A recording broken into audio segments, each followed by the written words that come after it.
Good morning students. देखिए पिछले video में क्लास 10 में हम लोगों ने पढ़ा था बहुपद। और बहुपद देखिए यदि अगर आपको वीडियो जो समझ में आता है, नहीं समझ में आता है या समझ में आता है तो आप उसको जरूर बताएं, कमेंट उसको करें। नहीं समझ में आता तो फिर से बोलें कि सर यहाँ हमको समझ में नहीं आया है। तो जो आप वीडियो देखते हैं तो वीडियो देखेंगे तो सबसे लास्ट में कमेंट का ऑप्शन आता है, उसमें आप कमेंट करके जरूर बताएंगे कि सर हमको समझ में आ रहा है या नहीं समझ में आ रहा है, तो फिर सर एक बार हमको समझाइए। हम आपको फिर दोबारा जो है आपको समझाएंगे। इसलिए आप जब तक आप हमको नहीं बताएंगे कि सर हमको समझ में आ रहा है या नहीं आ रहा है, यदि समझ में आ रहा है तो यस लिखें, नहीं समझ में आ रहा है तो नो लिखें और बोले कि सर एक बार हमको फिर दोबारा समझा दीजिए, हम उसको जरूर समझाएंगे। चलिए, हम लोगों ने कल पढ़ा था क्लासिफिकेशन ऑफ पॉलिनोमियल, बहुपद का वर्गीकरण। और बहुपद का वर्गीकरण में पहला जो हम आपको बताए थे, पहला जो बताए थे कि पद के आधार पर बहुपद के प्रकार। किसके आधार पर? पद के आधार पर, यानी कि टर्म के आधार पर हम लोग बहुपद के प्रकार पढ़ेंगे। अब हम लोग को घात के आधार पर बहुपद के प्रकार पढ़ना, घात के आधार पर, ठीक है। तो घात के आधार पर बहुपद के प्रकार बोर्ड पर जो है ध्यान से देखेंगे। हम इसका डेफिनेशन नहीं लिखाएंगे, सिर्फ हम एग्जाम्पल लिखाएंगे और उससे आपको समझना है और डेफिनेशन जो आप खुद अपने से लिखना है, क्योंकि ये सब चीजें हम लोग 9th क्लास में पढ़ चुके हैं। इसलिए सिर्फ हम आपको समझाएंगे और एग्जाम्पल बताएंगे और डेफिनेशन जो होगा खुद आप अपने से लिखेंगे, ठीक है। जैसे देखिए इसका पहला नंबर घात के आधार पर, तो हम लोग लिख लेते हैं एक घातीय बहुपद, एक घातीय बहुपद। और एक घातीय बहुपद को हम लोग रैखिक बहुपद के नाम से भी जानते हैं, इसलिए हमने यहाँ पे कोष्ठ में रैखिक बहुपद भी लिख दिया। बहुत बच्चे कंफ्यूज हो जाते हैं कि एक घातीय पढ़े रहते हैं, रैखिक का नाम नहीं जानते हैं, तो वो उस समय जो है कंफ्यूज हो जाते हैं, ठीक है। तो देखिए घात के आधार पर बहुपद का प्रकार, तो पहला डेफिनेशन जो है, पहला जो प्रकार है एक घातीय बहुपद, एक घातीय बहुपद या रैखिक बहुपद। अब देखिए डेफिनेशन जो है इसके नाम में ही छुपा हुआ है, आप लोग जानते भी होंगे। कितने लोग इसका डेफिनेशन लिख भी लिए होंगे या समझ गए भी होंगे। फिर से हम एक बार बता देते हैं। तो देखिए जिस बहुपद में कितने घात हो बाबू? एक है, क्योंकि एक घातीय इसी के नाम में छुपा हुआ। हम डेफिनेशन क्या लिखेंगे? जिस बहुपद में एक घात हो उसे एक घातीय बहुपद या रैखिक बहुपद कहते हैं। डेफिनेशन आप लिख लेंगे ना, क्लियर है। डेफिनेशन जो है आप खुद अपने से लिख लेना, ठीक है। फिर से एक बार डेफिनेशन बता देते हैं। जिस बहुपद में एक घात हो, जिस बहुपद में एक घात हो उसे एक घातीय बहुपद या रैखिक बहुपद कहते हैं। लिख लेंगे, अब एग्जाम्पल। अब देखिए हम सिर्फ आपको ये ध्यान में रखना है, बहुपद जो है चाहे उसमें जितने भी टर्म हो, चाहे उसमें जितने भी पद हो, लेकिन उसका घात जो होना चाहिए, घात हम आपको बताए थे चर का पावर, वही अधिकतम घात कहलाता है, ठीक है। यानी कि अधिकतम पावर, अधिकतम घात जो होना चाहिए वो एक होना चाहिए, उसी को हम लोग एक घातीय बहुपद या रैखिक बहुपद कहते हैं। जैसे एग्जाम्पल अगर हम कहें, जैसे देखिए ये 3x, अब आप देख सकते हैं क्योंकि यहाँ पे चर क्या है बाबू? x, इसका पावर क्या है? 1, यानी एक घातीय बहुपद हो। समझ में आ रहा है? एक घातीय टर्म चाहे जितने भी हो, जैसे मान लीजिए हम लिख रहे हैं यहाँ पे 2y + 5, 2y + 5, समझना। तो देखिए इसमें दो पद है लेकिन घात तो एक घातीय ना है, क्योंकि उसके पावर क्या है? एक ही है। टर्म इसमें दो हो गया, टर्म जो है दो हो गया, लेकिन ये एक घातीय है। समझ में आता? एक एग्जाम्पल अगर हम और लिख देते हैं, ये x चर में है, ये y चर में है, अगला हम चाहे तो z चर में भी लिख सकते हैं। जैसे मान लीजिए हम लिख देते हैं यहाँ पे 2/3z, आप प्लस कितना बाबू? 2 etc इत्यादि लिख सकते हैं, क्योंकि ये भी एक बहुपद है, क्योंकि इसका चर क्या है? z है, इसका पावर कुछ नहीं तो क्या है? 1 है, तो ये एक घातीय बहुपद कहलाता है, ठीक है। और इसमें समझना है, और क्या समझना है? तो देखिए एक घातीय जो पद होता है बाबू, उसका सामान्य पद, यानी कि सामान्य जनरल जो फॉर्मूला होता है, सामान्य जो टर्म होता है, बेसिक फॉर्मूला जो होता है, हम लिख सकते हैं सामान्य रूप, जनरल फॉर्म, इसका जो सामान्य रूप होता है वो x प्लस बी होता है, x प्लस बी, जहां a नॉट इक्वल टू 0, ये वेयर का साइन है और इसको याद रखना है। हम आपको सबका जनरल टर्म जो है लिखाते चलेंगे। कभी कभी क्वेश्चन में ये भी पूछा जाता है कि रैखिक बहुपद का समान रूप बताएं। ध्यान से समझना है बाबू, रैखिक बहुपद का समान रूप बताएं। तो रैखिक बहुपद का समान रूप क्या होता है? ax plus b equal to क्या, सॉरी इक्वल टू नहीं, ax प्लस बी, जहां a नॉट इक्वल टू क्या 0, ये a का वैल्यू जो 0 नहीं होना चाहिए। ठीक है, यदि a 0 हो जाएगा तो वेरिएबल भी तो 0 हो जाएगा, इसलिए a का वैल्यू 0 नहीं होना चाहिए। याद रखना है कि रैखिक बहुपद या एक घातीय बहुपद का समान रूप क्या होता है? तो ax प्लस बी, जहां a नॉट इक्वल टू क्या 0, याद रहेगा। आगे चले हम, चलिए दूसरा नंबर देखेंगे, लिख सकते हैं द्विघाती बहुपद। डिफिनेशन तो इसका बाबू आप समझ ही गए होंगे, जिस बहुपद में कितने घात हो, 2 घात हो, द्विघाती बहुपद कहलाता है। डिफिनेशन तो आपको लिख लेंगे अपने से। यदि आपको डिफिनेशन लिखना है तो जो हम बोल रहे हैं वीडियो को पॉज करके देख के फिर आप उसको लिख सकते हैं। ठीक है, तो जिस बहुपद में 2 घात हो द्विघाती बहुपद कहलाता है। चलिए हम एग्जाम्पल देखते हैं बाबू। एग्जाम्पल देखेंगे, पद चाहे जितने हो लेकिन उसके पावर, उसके घात कितने होने चाहिए? 2 होने चाहिए। जैसे मान लीजिए हमने यहाँ पे लिख दिया कि 5x²। देखिए यहाँ पे इसका घात जो है 2, ये द्विघाती बहुपद कहलाएगा। जैसे मान लीजिए अगर लिख दें यहाँ पे 7y का power Q plus 2y plus 5। देखिए इसमें पद 3 है। कितने पद है बाबू? 3 है, लेकिन इसका अधिकतम घात 3 है। ये यहाँ भी 1 है, लेकिन अगर इस बहुपद का घात पूछा जाए, बताइए बहुपद का घात कितना है, तो जो अधिकतम पावर होता है वही ना हम बताते हैं। तो ये 3 है, इसलिए हम कह सकते हैं ये त्रिघाती बहुपद है। समझ पा रहे हैं? यानी कि टर्म चाहे जितना भी हो, लेकिन उसके पद जो होने चाहिए, सॉरी उसके टर्म चाहे जितना भी हो, उसके घात जो होने चाहिए वो कितने होने चाहिए? 3 होने चाहिए। उसी को तो हम त्रिघाती बहुपद कहते हैं। अगर एग्जाम्पल आप लिख सकते हैं खुद अपने से, समझ रहे हैं आप लोग। एक एग्जाम्पल और देख लीजिए, जैसे मान लीजिए 7 लिख दें, 7z का पावर क्यू प्लस क्या 5, इसी और एग्जाम्पल लिख सकते हैं आप। देखिए चर क्या है? z है, उसके पावर क्या है बाबू? 3। तो इसलिए हम कह सकते हैं ये 3 घात वाले जो बहुपद होते हैं, सॉरी एकदम मिस्टेक, गलती हुआ। तो क्या गलती हुआ? तो फिर से आप एक बार देखिए, फिर से एक बार आपको देखना है गलत कहाँ हो रहा है। बहुत बच्चों ने सोचा होगा कि सब तो गलती लिखते जा रहे हैं। सही बात है, थोड़ा सा गलत हो गया इसमें, क्योंकि हम लोग क्या पढ़ रहे हैं? द्विघाती पढ़ रहे हैं। क्या पढ़ रहे हैं बाबू? द्विघाती। तो द्विघाती जो हम पढ़ रहे हैं, तो द्विघाती पढ़ रहे हैं तो घात तो 2 ही होने चाहिए ना। घात कितने होने चाहिए? 2 होने चाहिए। ठीक है, तो देखिए यहाँ पे घात 2 होने चाहिए, तो इसका घात हम कितना लिख दें बाबू? 2। समझ पा रहे हैं? इसका घात कितना लिख दें? 2। ठीक है, यहाँ पे हम घात क्या लिख दें? 2। ठीक है, बस इसको हम लोग यहाँ पे, क्योंकि हम लोग द्विघाती पढ़ रहे हैं। क्या पढ़ रहे हैं? द्विघाती पढ़ रहे हैं। द्विघाती जब हम पढ़ रहे हैं, इसके घात 2 ही होने चाहिए। अब तो क्लियर समझ में आएगा। चलिए अब हम लोग लिखना है इसका समान रूप। देखेंगे यहाँ बोर्ड पर जनरल फॉर्मूला, सामान्य रूप। जनरल फॉर्म इसका क्या होता है? तो यहाँ बोर्ड पर ध्यान देना है, x² प्लस bx प्लस क्या जी c, जहां a नॉट इक्वल टू क्या होगा? 0। यानी कि ये इसका क्या हो गया? General term. ये जो है इसका जनरल टर्म हो गया। ठीक है, बहुत सारे एग्जाम्स में क्वेश्चन जो है पूछे भी जाते हैं कि रैखिक बहुपद का सामान्य रूप क्या होता है, द्विघात बहुपद का सामान्य रूप क्या होता है। तो द्विघात बहुपद का सामान्य रूप क्या होता है बाबू? x² प्लस bx प्लस क्या c। ठीक है, x² plus bx plus c। और रैखिक बहुपद का ax प्लस b। और एक चीज और हम आपको बता दें, जो हम आपको इसके बाद बताने वाले हैं, शून्य। क्या बताने वाले हैं? शून्य।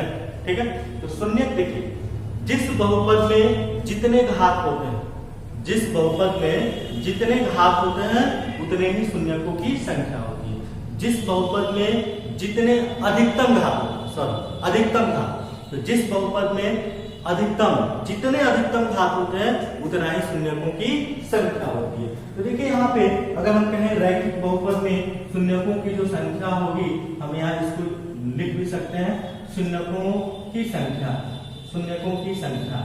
तो रैखिक बहुपद में अधिकतम घात कितना है बाबू? 1 है, इसलिए रैखिक बहुपद में अधिकतम घात, रैखिक बहुपद में अधिकतम घात कितने? 1 है, इसलिए शून्यकों की संख्या क्या होगी? 1। अब देखिए द्विघात बहुपद में अधिकतम घात कितना है? 2, तो शून्यकों की संख्या कितनी होगी? 3 होगी। 3 कितना होगा? शून्यकों की संख्या, अधिकतम घात कितना है?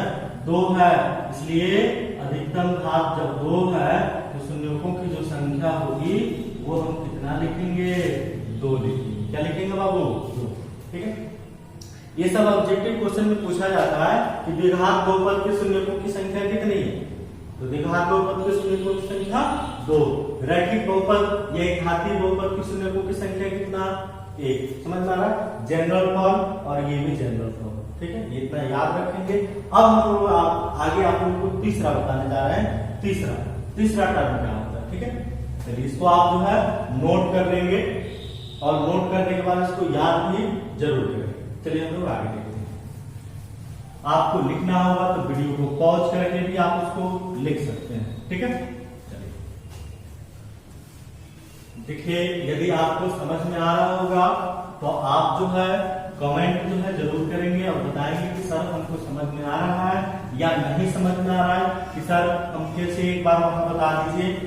उस टॉपिक का नाम लिख देंगे, उसको हम आपको जरूर बताएंगे। इसलिए आप इसको समझना है बड़े ध्यान से और नोट भी इसका तैयार करना है। ठीक है, और जो है इसको आप ध्यान से देखेंगे। अगला जो है तीसरा नंबर जो है हम आपको बताने जा रहे हैं। देखिए तीसरा नंबर हमने पहला पढ़ा एक घातीय, दूसरा पढ़ा द्विघातीय, तो तीसरा क्या होगा बाबू? त्रिघातीय। ठीक है, त्रिघातीय बहुपद। इसका तो डिफिनेशन भी आप समझ गए होंगे कि जिस बहुपद में कितने घात हो? 3 है, 3 मतलब 3 होगा। तो जिस बहुपद में 3 घात हो त्रिघातीय बहुपद कहलाता है। देखिए टर्म चाहे जितने हो लेकिन घात जो है कितने होने चाहिए? 3। ठीक है, देखिए इसके पावर 3 है तो ये त्रिघातीय बहुपद कहलाएगा। ठीक है, या अगर हम देखें यहाँ पे कि 2x³ प्लस 5x, ये भी क्या है? त्रिघातीय बहुपद है, क्योंकि इसका अधिकतम घात कितना है? 3 है। समझ में आ रहा? या अगर हम एक और एग्जांपल लिख दें, अगर लिख दें यहाँ पे कि 8z का पावर कितना? q माइनस कितना बाबू? 2, क्योंकि इसका भी अधिकतम घात कितना? 3 है, इसका भी अधिकतम घात 3, इसका भी अधिकतम घात 3 है, यानी कि किसी एग्जांपल, यानी कि ये 3 घात वाले बहुपद है। अब हम उसका देखेंगे जनरल फॉर्म, यानी कि सामान्य रूप। समान रूप क्या होता है बाबू? तो ax³ plus bx² plus cx और प्लस क्या बाबू? b। याद रहेगा, एकदम ध्यान से समझना है। जहां पे और यहाँ पे कंडीशन लगा देते हैं a नॉट इक्वल टू क्या? 0। अब देखिए a नॉट इक्वल टू 0 हमने यहाँ पे क्यों लिखा? a नॉट इक्वल टू 0 यानी कहने का मतलब a का जो वैल्यू है वो 0 नहीं होना चाहिए। यदि a वैल्यू जो है 0 हो जाता है, जब ये 0 हो जाएगा तो ये पूरा 0 हो जाएगा। हो जाएगा कि नहीं? ध्यान देना, यदि a का वैल्यू 0 हो जाएगा तो ये पूरा क्या हो जाएगा? 0 हो जाएगा। और जब ये पूरा 0 हो जाएगा तो बाकी आपका तो द्विघात हो गया ना जी। ये देखिए ये द्विघात हो गया, इसके पावर अधिकतम 2 हो गया तो द्विघात हो जाता है। इसलिए यहाँ कंडीशन लगा दे रहा है कि a नॉट इक्वल टू 0। ये भी आपसे ऑब्जेक्टिव क्वेश्चन में पूछा जाता है कि त्रिघात बहुपद का बताइए, त्रिघात बहुपद का समान रूप क्या होता है? तो याद रखना है। ठीक है, अब बात आती है शून्यकों की संख्या की। शून्यकों की संख्या, तो इसमें आप बताएंगे कि शून्यकों की जो संख्या होगी कितना होगा बाबू? तो ध्यान दीजिए, इसके अधिकतम घात कितने हैं? 3 है। जिस बहुपद के जितने अधिकतम घात होते हैं उतना ही शून्यकों की संख्या होती है। इसमें अधिकतम घात 3 है, इसलिए शून्यकों की जो संख्या होगी वो कितनी होगी? 3 होगी। किसी को कोई प्रॉब्लम है? समझ में आ रहा है? चलिए हम अगला प्रकार देखते हैं, 4 नंबर। 4 नंबर क्या है? चतुर्थ घाती। यहाँ बोर्ड पर ध्यान देंगे बाबू, चतुर्थ घाती बहुपद। अब आप ये भी समझ गए होंगे कि इसका डेफिनेशन क्या हम लिखवाने वाले हैं, क्या बताने वाले हैं। तो जिस बहुपद में कितने घात हो, चतुर्थ, चतुर्थ मतलब 4, तो जिस बहुपद में 4 घात हो उसे चतुर्थ घाती बहुपद कहते हैं। चलिए हम एक एग्जांपल भी इसका देख लेते हैं। जैसे हम लिखते हैं 5z का पावर 4, 5z का पावर 4, इसका अधिकतम घात कितना है, 4 है। तो ये क्या हुआ, चतुर्थ घाती होगा। इसी तरह से एक एग्जांपल और भी लिख सकते हैं। जैसे मान लीजिए 2x का पावर 4 लिख दें, फिर लिख दें 3x क्यूब, फिर लिख दें 5x स्क्वायर, फिर लिख दें 2x लिख दें, फिर यहाँ पे लिख दें प्लस कितना जी 5 etc। तो देखिए ये जो बहुपद अगर आपके सामने लिखा गया है, इस बहुपद में अधिकतम जो घात है वो 4 ही है ना। यहाँ घात 3 भी है, 2 भी है, 1 भी है, लेकिन अधिकतम घात कितना है, 4 है। इसलिए ये चतुर्थ घाती बहुपद कहलाता है। ठीक है, अब हम बात करते हैं सामान्य रूप की, जनरल फॉर्म। तो जनरल जो फॉर्म होता है, इसका जनरल फॉर्म क्या होता है, ax का power 4 plus bx cube plus cx square plus dx plus k, और जहां a नॉट इक्वल टू क्या लिखते हैं, 0, क्योंकि a का वैल्यू 0 हो जाएगा। जब a का वैल्यू 0 होगा तो ये पूरा 0 हो जाएगा, और जब ये पूरा 0 हो जाएगा तो त्रिघाती बहुपद हो जाएगा। इसलिए यहाँ पे कंडीशन लगा दिया गया कि a का जो वैल्यू है वो 0 नहीं होना चाहिए, इसलिए हम इसे क्या कहेंगे, चतुर्थ घाती बहुपद कहेंगे। अब बात आती है शून्यकों की संख्या की, इसकी शून्यकों की संख्या।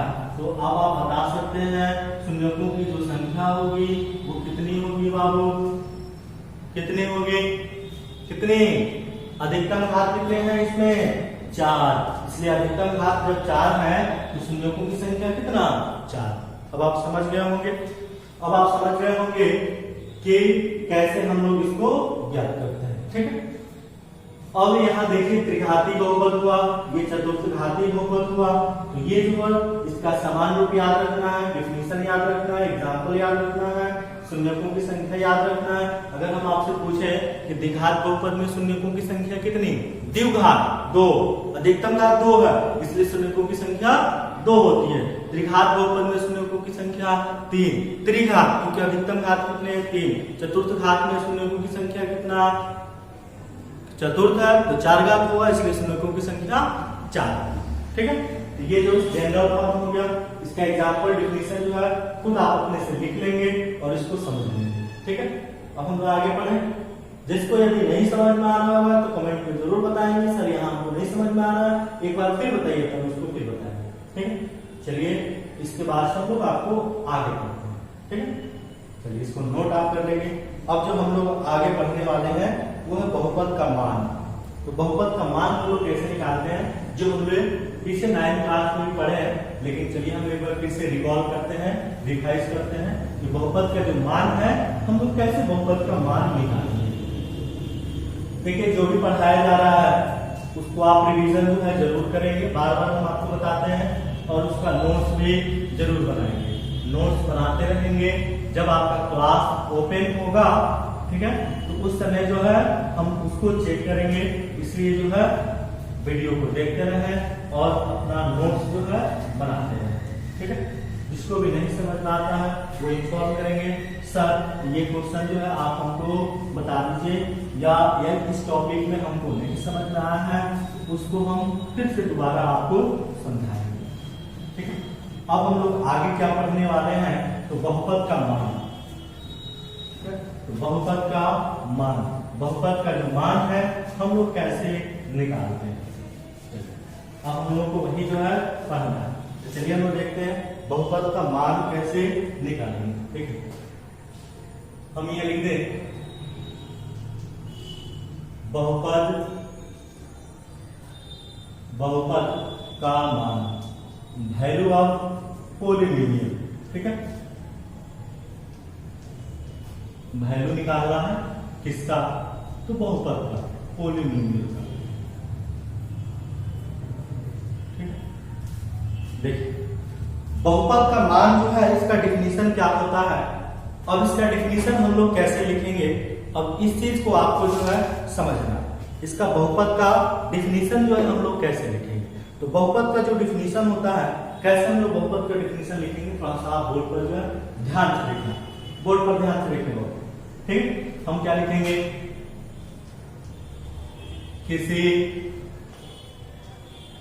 किसी बहुपद में चर का, चर आप समझ रहे हैं, किसी बहुपद में चर का विशेष मान, चर का विशेष मान रखने पर, किसी बहुपद में चर का विशेष मान रखने पर, किसी भी बहुपद में, कोई भी यदि बहुपद यदि आपको दिया हो, ठीक है, कोई भी बहुपद दिया हो, चर का विशेष मान यदि हम रखते हैं, रखने पर, ठीक है, जो मान प्राप्त होता है, जो मान प्राप्त होता है, उसे बहुपद का मान कहते हैं, उसे बहुपद का मान कहते हैं, उसे बहुपद का मान कहते हैं। फिर आप देखेंगे एग्जाम्पल में कैसे इसको हम आपको बताने जा रहे हैं, देखेंगे, बोर्ड पर ध्यान से बाबू समझना। ठीक है, हमने वैल्यू ऑफ पॉलिनोमियल बहुपद का मान, कैसे इसको हम लोग सॉल्व करते हैं, बनाते कैसे हैं, तो किसी भी बहुपद में चर का विशेष मान, कोई भी बहुपद आपके सामने। और एक चीज और आपको बता दें, हमने पीछे क्लास में भी जानते हैं कि बहुपद को यदि आपको इंडिकेट करना होता है तो कैसे इंडिकेट करते हैं बाबू, px। ठीक है, यदि x चर में होगा तो px किससे पॉलिनोमियल होगा, x चर में होगा तो x, अगर y चर में होगा तो py, अगर z चर में होगा तो pz, जिस चर में होगा यानी कि px gx, इससे हम लोग पॉलिनोमियल को क्या करते हैं, इंडिकेट करते हैं। ठीक है, अब आते हैं, जैसे मान लीजिए अभी आपके सामने पहला एग्जांपल हम आपको बता रहे हैं, जैसे मान लीजिए कोई बहुपद है px और ये पीछे क्लास में आप लोग पढ़े हुए हैं कि बहुपद का मान निकालिए। जैसे मान लीजिए क्वेश्चन में px यानी कि x² plus 7x minus 12, board पर ध्यान से देखना है बाबू, ये क्या है, बहुपद। और बहुपद एक घातीय है कि द्विघातीय, कितने घातीय, कौन से बहुपद है, इसका अधिकतम घात कितने हैं, 2 है, जब 2 है तो द्विघातीय बहुपद। अब देखिए चर का विशेष मान, इसमें चर कौन सा x है, चर कौन सा x है, तो x के जगह पे आप कोई भी वैल्यू रख लीजिए। और कभी कभी क्वेश्चन में कहता है कि 1 रखे 2 रखे, तो वही वैल्यू पुट करना होता है, लेकिन हमको वैल्यू यहाँ निकालना है, हम कोई भी वैल्यू पुट करके निकाल सकते हैं। ठीक है, तो देखिए हम क्या करेंगे, p का p लिखेंगे, x के जगह पे यदि हम 1 रखेंगे, क्या रखेंगे बाबू, 1 रखते हैं, इस x के जगह 1 रखेंगे तो 1 क्या स्क्वायर प्लस 7 का 7, x के जगह क्या रखेंगे, 1 रख दें, माइनस कितना जी 12, समझ में आ रहा है ना, सिर्फ x के जगह पे हमने क्या पुट किया, 1, x के जगह 1 तो 1 का स्क्वायर प्लस का प्लस 7 का 7, x के जगह 1 कितना जी 1, 7 1 से गुणा करेंगे 7 माइनस कितना वो 12, समझ में आ रहा है ना। अब देखिए दोनों को जोड़ेंगे तो कितना होगा 8, 7 और कितना हो जाएगा 8 और माइनस कितना होगा 12। जब हम इसको माइनस के लिए लिखते चलते हैं, P1 इक्वल टू यहाँ लिख देते हैं P1 इक्वल टू, और यहाँ लिख देते हैं P1 इक्वल टू, जब इसको घटाएंगे तो बाबू कितना होगा -4, यही तो आपका आंसर हो गया, यही बहुपद का क्या हो गया, मान हो गया, यही बहुपद का मान हो गया। दूसरा एग्जाम्पल आप देखिए, अगर नहीं समझ में आया तो फिर एक एग्जाम्पल देख लेते हैं कैसे सॉल्व करते हैं। हम y चर में बहुपद लेते हैं बाबू, तो py इक्वल टू लिख देते हैं y का पावर क्यूब, समझना, y का पावर क्यूब कर दिए, फिर 5y लिख दिए, 5y स्क्वायर लिख देते हैं, फिर यहाँ लिख देते हैं 2y और माइनस लिख देते हैं कितना 3, समझना। हम इस y के जगह पे कोई भी वैल्यू जो है हम अपने से पुट कर सकते हैं, जब निकालना, जब आपके क्वेश्चन में दिया हो कि y का वैल्यू 1 रखें 2 रखें, हम उतना ही वैल्यू रखें, ठीक है, लेकिन यहाँ बहुपद का मान निकालना है तो हम लोग अपने से वैल्यू कोई पुट करके निकाल लेते हैं। तो देखिए यहाँ पे y के जगह हम क्या रखेंगे 2, तो यहाँ y है, y के जगह 2 और इसके पावर कितना है 3, तो 3 लिखेंगे ना, समझ में आ रहा। फिर माइनस का माइनस, 5 का 5 लिख दिए, ये y के जगह क्या लिखेंगे बाबू 2, क्योंकि y के जगह कितना 2 और इसके ऊपर स्क्वायर का स्क्वायर प्लस का प्लस 2 का 2, इस y की जगह क्या लिख दिए 2 माइनस कितना 3, क्लियर है, सिर्फ y की जगह उसका वैल्यू पुट कर दिए।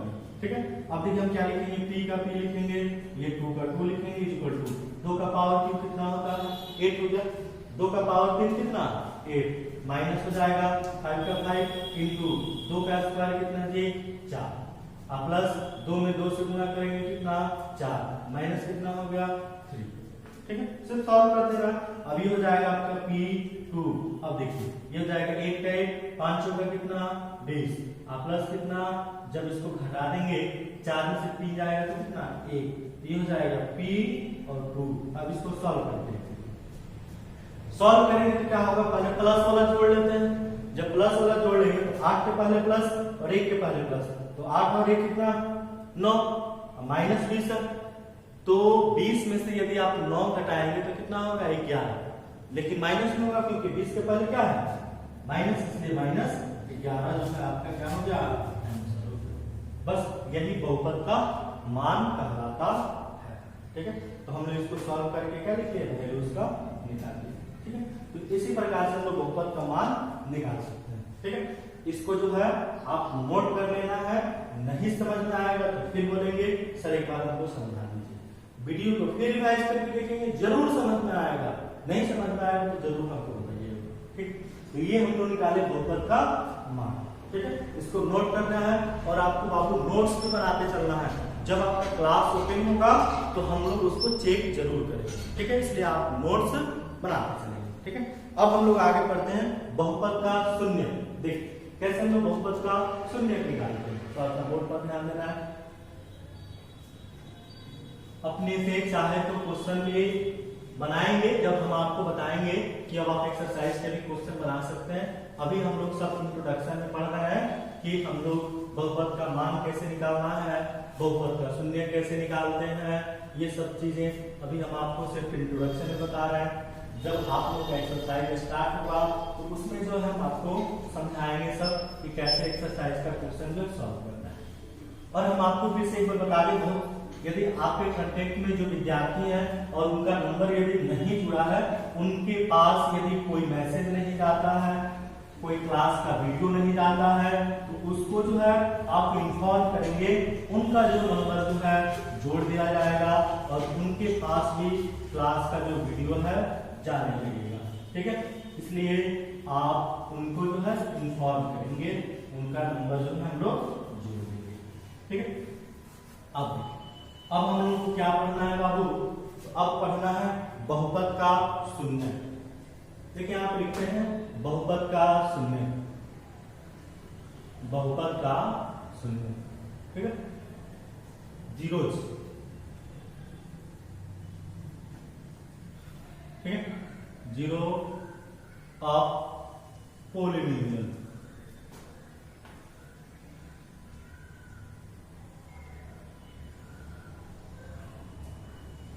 बहुपद का शून्य। अब देखिए बहुपद का जो शून्य है वो हम लोग कैसे निकालते हैं, तो देखिए बोर्ड पर ध्यान देना है बाबू। बोर्ड पर देखिए इसका डेफिनेशन हम क्या लिखते हैं, बहुपद का शून्य। बहुपद का शून्य जो है हम लोग इसका डेफिनेशन जो है क्या लिखेंगे, थोड़ा सा ध्यान देंगे। किसी बहुपद, देखेंगे बोर्ड पर बाबू, बोर्ड पर जो है ध्यान से देखना है। किसी बहुपद में, किसी बहुपद में चर का वह मान, किसी बहुपद में चर का वह मान, किसी बहुपद में चर का वह मान जिसके लिए, किसी बहुपद में चर का वह मान जिसके लिए, जिसके लिए बहुपद, बहुपद का मान। बोर्ड पर जो है ध्यान से देखना, समझना है, उसका डेफिनेशन जो है हम आपको क्या लिखा है। ठीक है, तो किसी भी बहुपद में चर का वह मान जिसके लिए उस बहुपद का मान, उस बहुपद का मान क्या हो जाता है, शून्य। क्या हो जाता है बाबू, शून्य हो जाता है। ठीक है, शून्य हो जाता है, शून्य हो जाता है। उसे बहुपद का, उसे बहुपद का शून्यक, उसे बहुपद का शून्यक कहते हैं, उसे बहुपद का शून्यक कहते हैं। उसे बहुपद का क्या कहते हैं बाबू? शून्य कहते हैं। थोड़ा सा हम एग्जाम्पल बताएंगे तो आपको समझ में आएगा कि हम आपको एग्जाम्पल में क्या समझाएं, डेफिनेशन क्या है। किसी भी बहुपद में चर का मान, अब देखिए चर का जब मान हम लोग रखते हैं वह मान विशेष मान रखते हैं तो जो वैल्यू हमको प्राप्त होता है वो बहुपद का मान कहलाता है। लेकिन यदि बहुपद का मान यदि शून्य हो जाए, बहुपद का मान क्या हो जाए? शून्य हो जाए, उसे ही तो बहुपद का शून्य कहते हैं। जैसे आप एग्जाम्पल में देखिए, ध्यान से देखेंगे, पहला नंबर एग्जाम्पल, जैसे मान लीजिए कि px, बोर्ड पर ध्यान देंगे।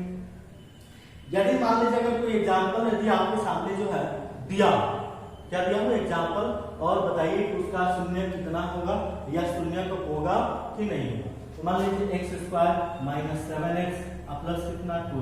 बोर्ड पर ध्यान से देखेंगे, यदि ये बहुपद दिया और शून्य को हम लोग कई प्रकार से निकालते हैं, हम आपको बताएंगे, ठीक है। और ये सब 9th क्लास में भी आप पढ़े हैं। जैसे मान लीजिए अगर क्वेश्चन में कहा जाए कि बताइए दिया गया है इसका 3 शून्य है कि नहीं, 4 शून्य है कि नहीं है, 2 शून्य है कि नहीं, ठीक है।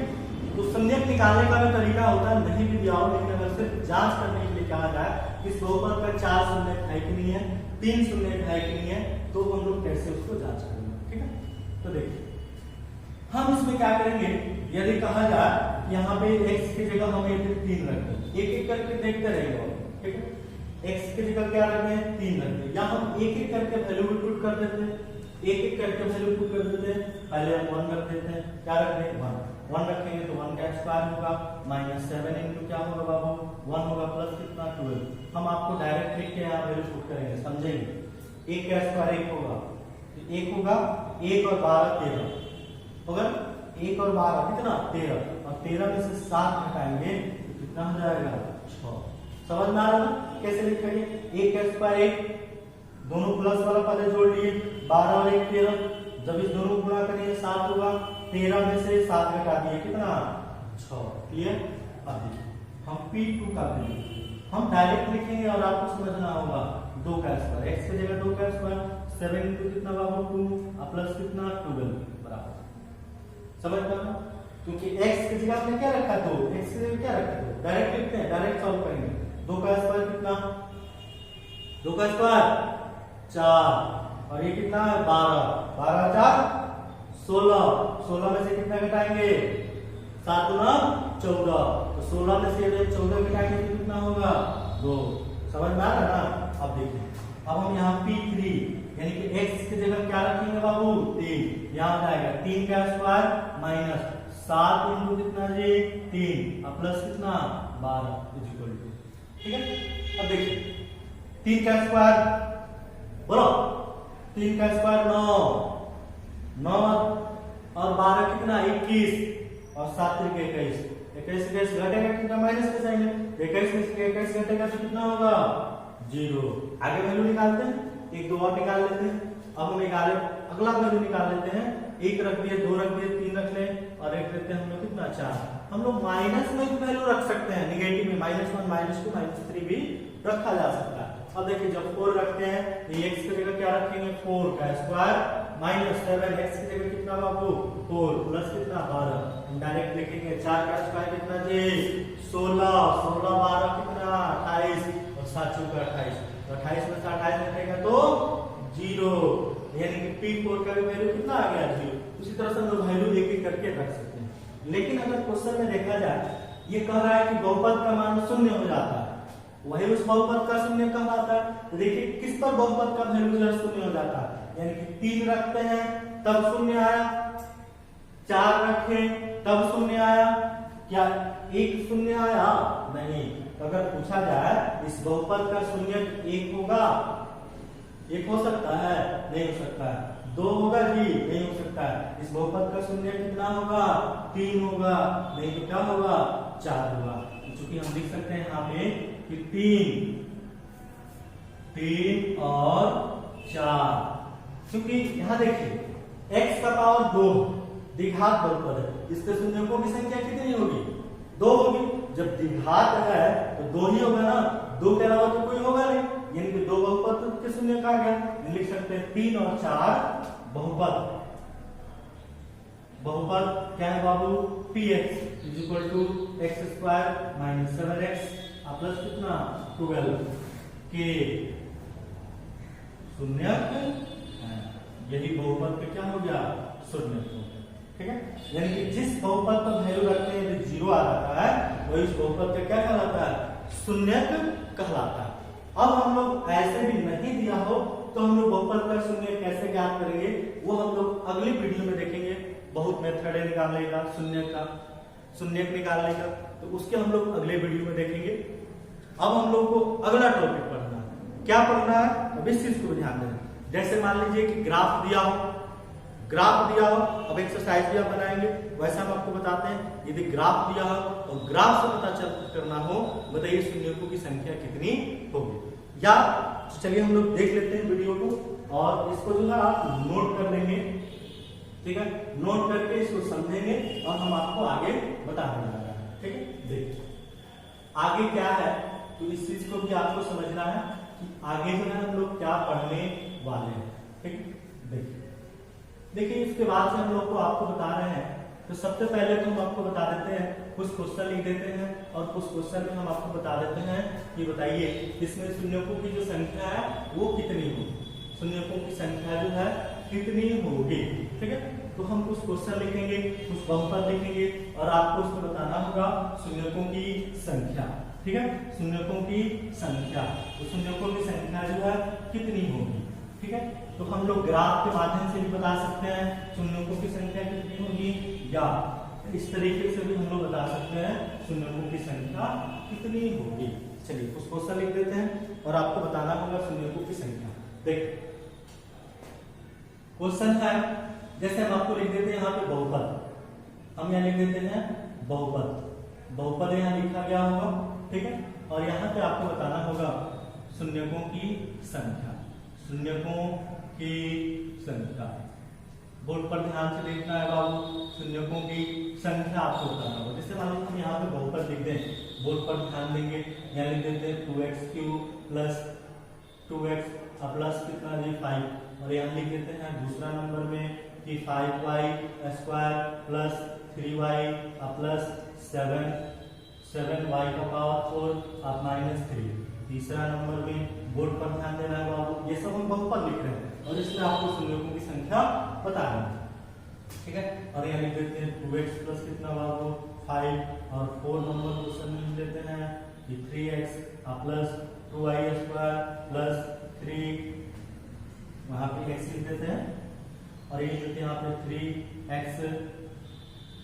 3x का पावर क्यूब माइनस 3, और 5 नंबर क्वेश्चन में लिख देते हैं, देखिए यहाँ पे लिख देते हैं कि 7x minus 2x² plus 5।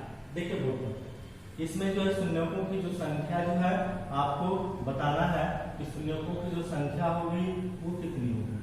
Simple सा है, एकदम आपको समझना है कि शून्यकों की संख्या कितनी होगी। हम आपको बताए थे कि घात के आधार पर पता करते हैं कि शून्यकों की संख्या जो है कितनी होती है। ठीक है, देखिए बाबू इसमें अधिकतम घात कितने हैं, इसके घात 3, इसका घात कितना 1, अधिकतम घात कितना 3, इसलिए त्रिघात बहुपद, और त्रिघात बहुपद में शून्यकों की संख्या 3। समझ में आ रहा ना। अगला आपको बताना है इसमें शून्यकों की संख्या कितनी, बताइए शून्यकों की संख्या कितनी, 2। कितने लोग 2 बता रहे हैं बाबू। इसका अधिकतम घात कितना है 4 है, अधिकतम घात 4, यहाँ 1 यहाँ 2, अधिकतम घात कितना 4, तो शून्यकों की संख्या कितनी 4। समझ में आ रहा। देखिए इसका अधिकतम घात कितना 1, इसलिए शून्यकों की संख्या कितना 1, क्योंकि ये घातीय बहुपद, इसमें शून्यकों की संख्या कितना, इसका 1 है 2 है 3 है, अधिकतम घात कितना 3, तो शून्यकों की संख्या 3। समझ में आ रहा ना। अब देखिए इसका अधिकतम घात 1, इसका अधिकतम घात 2, तो शून्यकों की संख्या कितना 2। क्लियर। अधिकतम घात देखना है कि अधिकतम घात जो है कितने होते हैं, जितना अधिकतम घात होगा वही शून्यकों की संख्या होती है। समझ में आ रहा, बन सकता है, किसी को कोई प्रॉब्लम है, समझ में आ रहा है, इस तरीके से हम लोग इसको क्या करेंगे, समझेंगे और इसको बनाएंगे। ठीक है, चलिए अब लोग हम इतना ही रहने देते हैं और इसके बाद जो है हम लोग अगले वीडियो में ये पढ़ेंगे। यदि आपके सामने ग्राफ दिया हो ठीक है। और ग्राफ के माध्यम से आपको बताना हो कि बताइए उसमें संयोगों की संख्या जो है कितनी होगी, तो हम लोग उसको यहाँ से ज्ञात करेंगे। ठीक है, चलिए धन्यवाद।